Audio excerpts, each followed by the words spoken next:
Good evening and welcome back. My name is Silas and I'm your storyteller here at Slumberlight Tales. You have arrived at the quiet part of the night where the world has begun to slow, where the day no longer asks anything of you, and the hours ahead are softer than the ones behind. So let yourself settle here for a while. Tonight's journey is a simple one. A walk at the edge of the forest, where the air smells of wood smoke and cooling earth, and where a small, warm light awaits between the trees. Our story begins as the last light fades from the hills. You have been walking since late afternoon, taking a narrow woodland path that winds between old beeches and dark pines. Just the kind of walk that helps the day loosen its grip, one quiet footstep at a time. The forest here is quiet in the particular way a forest becomes quiet when evening settles in properly. Not empty, not lifeless, but softer, as if every leaf and root has agreed to lower its voice. The ground beneath your boots is springy with moss and old needles. Damp earth releases the rich scent of bark, rain, and green things cooling after a long day. Somewhere beyond the trees, hidden by fern and stone, water is moving with a low, patient sound. The air carries one more scent as well. Wood smoke. Not much, just enough to let you know that there is a hearth somewhere ahead, and that whoever keeps it has been expecting night to come. You follow the scent as the path narrows. Branches lean overhead in long dark arches. The sky between them has deepened from blue to indigo. Your footsteps grow quieter on the thick carpet of forest floor. Then, through the trees, you see it, the hut itself. It stands in a little clearing, as though the forest has made room for it out of old affection. The roof is steep and moss-covered, with bundles of drying herbs hanging beneath the eaves. Amber light glows behind small, crooked panes. Smoke rises from a stone chimney and drifts upward in a blue-gray ribbon that smells of cedar, rosemary, and something faintly sweet that you cannot name. It is small enough to feel intimate, and old enough that every board and stone seems to have settled into its proper place long ago. A narrow porch runs along the front. Strings of glass bottles hang beside the door, each one holding a different little thing from the world. A feather, a twist of dried lavender, a curled silver leaf, 3 drops of dark rainwater that somehow remain suspended, as if time has forgotten to move them. Wind chimes made of bone, copper, and river shells turn slowly overhead, producing tones so soft they seem to dissolve back into the air the moment you hear them. Before you can knock, the door opens and an old witch stands there. She is not severe and not theatrical. No sharp laughter, no dramatic robes trailing in smoke. Instead, she looks exactly as though the forest might have shaped someone out of twilight, cedar smoke, and long experience.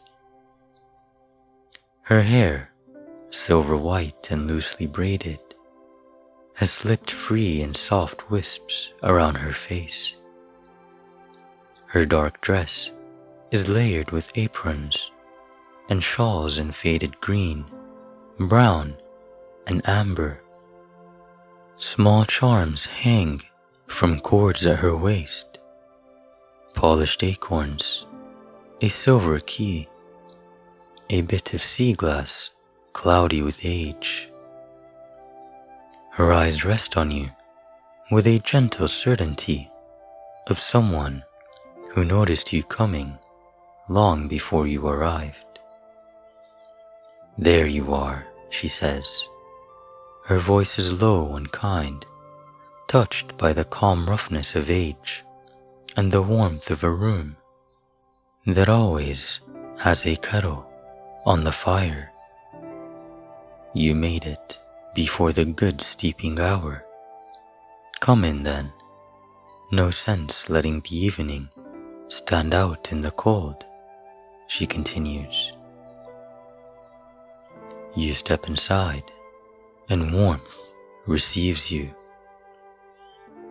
Not heavy heat, just the steady, lived-in warmth of a place with thick walls, banked coals, simmering herbs, and generations of quiet care. The air smells of tea leaves, drying thyme, beeswax, old wood, and the faint mineral sweetness of spell ingredients stored carefully in glass. Every beam has something hanging from it: bunches of sage, dried orange peel, moonflower pods, strings of tiny glass stars. Shelves line the walls, crowded with jars and bottles and wrapped bundles. Some are neatly labeled in elegant ink: Rain Before Dawn, Foxglove Honey, River Quiet, First Frost, and many others. Some are unlabeled, but no less carefully kept. Powders that shimmer only when you look at them sideways. Corked bottles holding pale blue mist, twisted roots tied with red thread. The hearth is built of river stone, wide and deep, with a black iron crane holding 3 kettles over the coals. None are boiling, they merely hum softly to themselves, each releasing a different ribbon of fragrant steam. A round table sits near the fire, laid with a teapot and a bowl of late blackberries. At the foot of the bed rests a sleeping cat, its fur smoky gray, but at the tips of its ears and tails the hairs shine silver as frost. The witch closes the door and hangs her shawl on a peg. "There," she says, "that's better." She gestures toward a cushioned chair by the hearth. As soon as you sit, the cushion warms beneath you. "Oh, that," she says mildly, noticing your glance. "A very small spell. Chairs should be cooperative in the evening." She moves about the hut with the calm precision of long habit. Nothing in her manner is hurried, yet nothing is wasted. "You look like woodland tea first," she says, "something to take the edges off the road." She spoons a fragrant blend into a small pot. Pine needle, chamomile, wild mint, and a pale flower you do not recognize. When she pours the water over it, the steam rises in a slow plume tinted with the faintest gold. "Steam likes to show off," she says, "especially when it knows someone is watching." The tea is poured into a ceramic cup, glazed deep green. Warmth settles into your hands immediately. The first sip is gentle and layered, pine first, then floral sweetness, then the cool taste of mint. It does not make you drowsy all at once. It simply convinces your thoughts to unclench. For a little while, neither of you speaks. The hut makes its own quiet music around you. The faint crackle of cedar in the hearth, the clink of glass when the wind touches the hanging bottles outside, the soft shimmer of the kettles, the near silent purr of the silver-eared cat. At length, the witch sets down her cup. "You'll want to see the rest before the moon gets too high," she says.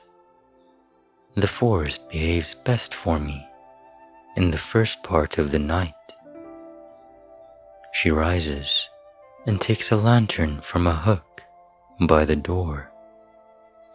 It is made of a milky, translucent stone, carved thin enough to glow amber from within. No flame burns inside it. Instead, a floating bead of pale light hangs at its center like a captured star. "Come along," she says. Outside, the clearing has changed with the coming of night. The hut glows warmly behind you. Around it, the forest stands dark and close, but not unfriendly. The witch's path is bordered by low stones painted with symbols in white clay.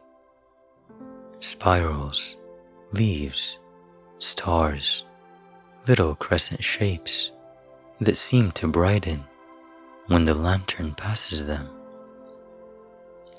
Her influence on the place is visible everywhere, though never heavy-handed. A row of foxgloves leans closer to the path than they naturally would, as though listening. Brambles have been coaxed into arches rather than thickets. Moss climbs certain stones in silver patterns that resemble written script. "Nothing dramatic," she says, noticing where you are looking. "I dislike a fussy forest, but a little order helps." She reaches out and brushes 2 fingers lightly against the trunk of a birch. At once, a line of pale luminescence travels up its bark and out through the nearest roots, moving away into the earth like moonlight poured through water. Farther ahead, Along the path, low mushrooms begin to glow, one by one. The path winds away from the hut beneath old alder and willow. The smell of damp water strengthens. Soon, you hear the river more clearly, moving over stones in a quiet, continual hush. Wide enough to carry moonlight, yet narrow enough that the branches above almost meet over it. By day, perhaps, it would be a simple woodland river, but tonight it feels older. The surface is dark, yet somehow not opaque. Beneath it, faint green-gold flickers move between the weeds and stones, like little thoughts passing through clear sleep. The witch steps onto the bank and lifts her lantern. The river reflects it once, twice, then a dozen times more than it should. Rivers listen better at night, she says, especially this one.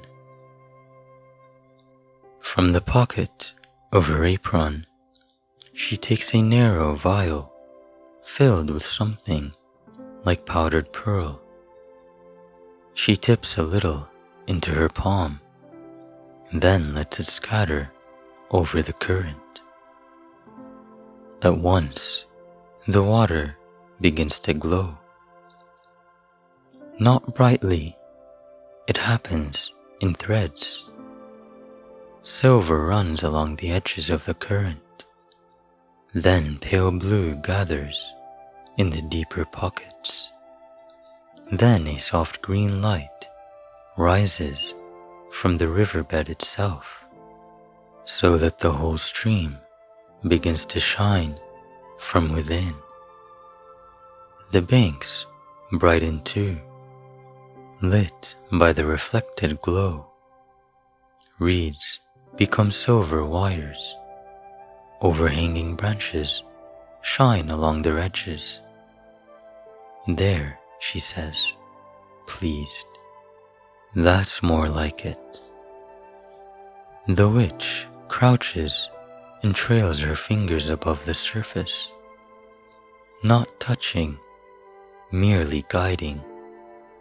The water responds immediately, lifting into 3 smooth ribbons that rise and curve in the air before returning to the river without a splash.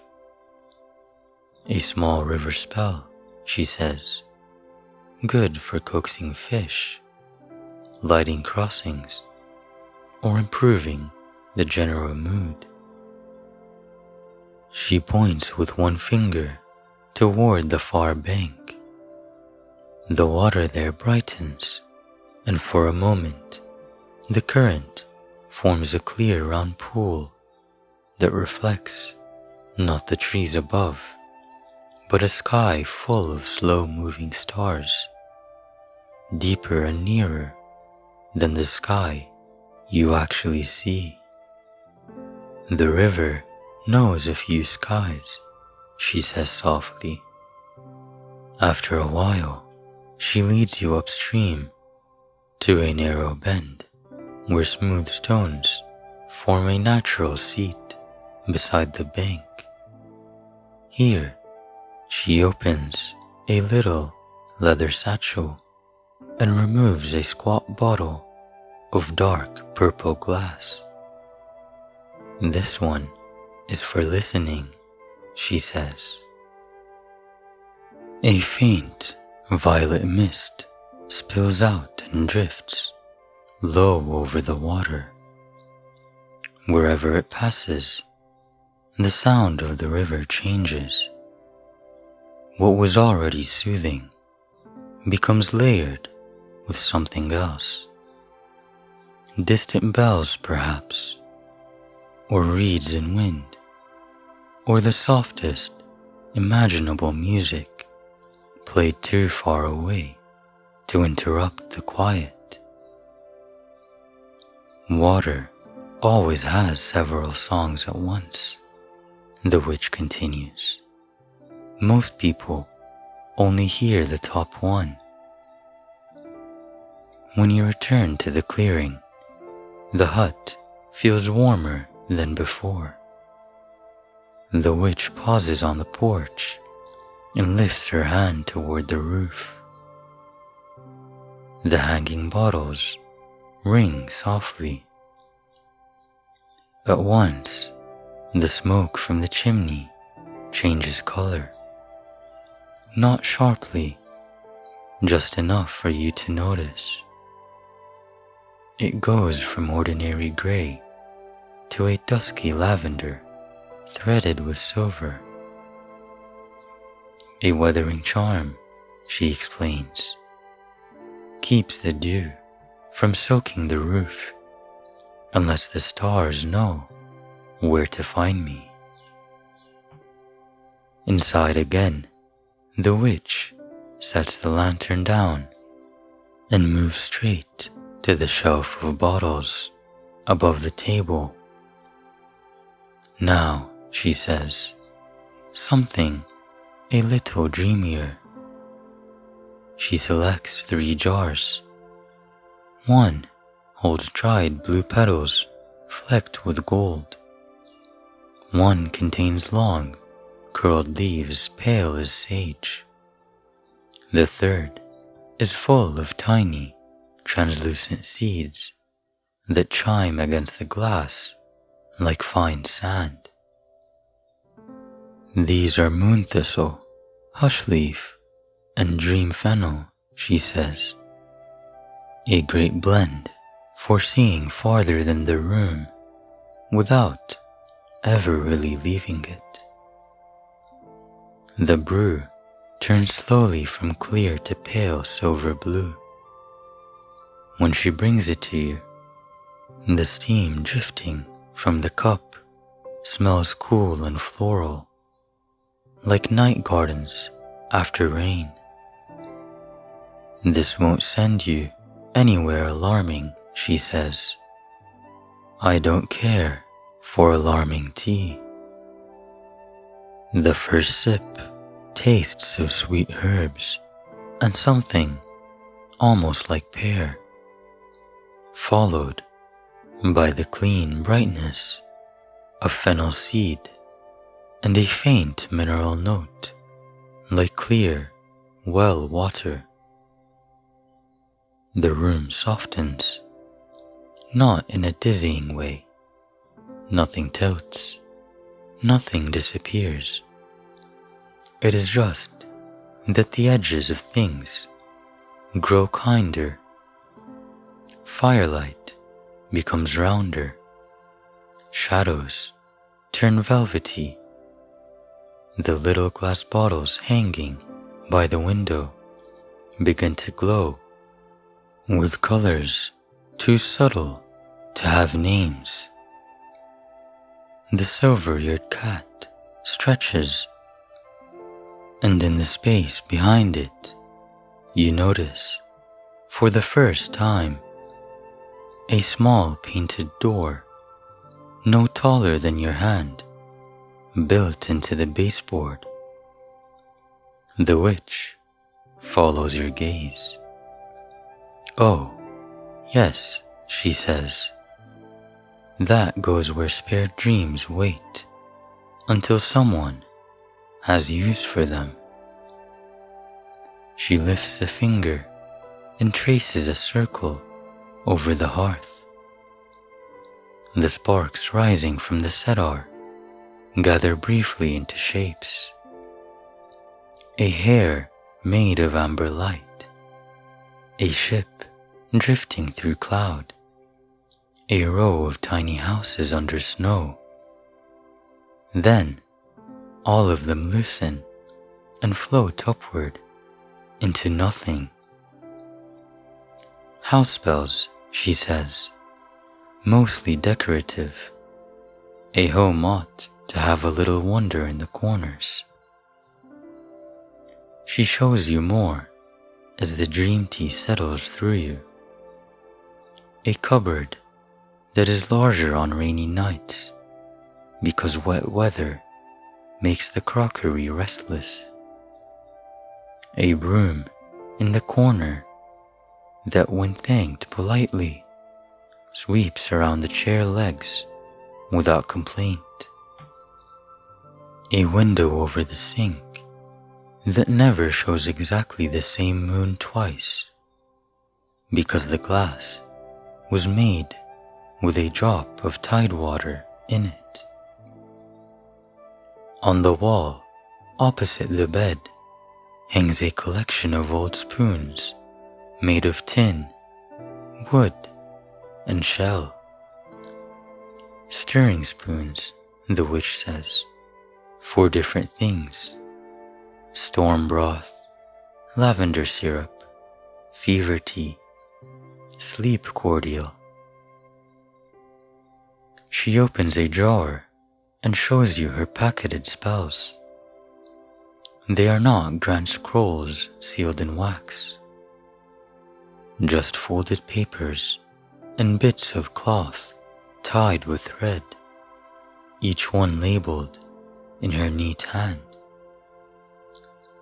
For restless thoughts, for quiet rain, for mending the feeling of a room after bad news, for encouraging seeds, and for keeping nightmares outside the shutters. There's no end to what can be helped by a sensible spell, she says. Later, she opens the back door and lets you step with her into the herb garden behind the house. Raised beds curve in spirals and crescents, edged with white stones. Night-blooming flowers open among practical herbs. Glass cloches protect delicate plants whose leaves carry faint inner light. The witch kneels beside a patch of tall silver leaves. Sleep mint, she says, only gathers sweetness if you speak gently around it. She pinches one leaf and hands it to you. It smells cool enough to quiet a room. Farther on, there are little labels written on slate stakes: fox tea, hearth rosemary, dream thyme, drowsing fennel, moon balm. At the far edge of the garden stands a row of glass jars hanging from a branch. Each jar contains a different kind of weather, caught in miniature. One holds a steady interior snowfall. Another contains a pale summer wind, turning a single seed head again and again. In a third, tiny rain taps continually against invisible stone.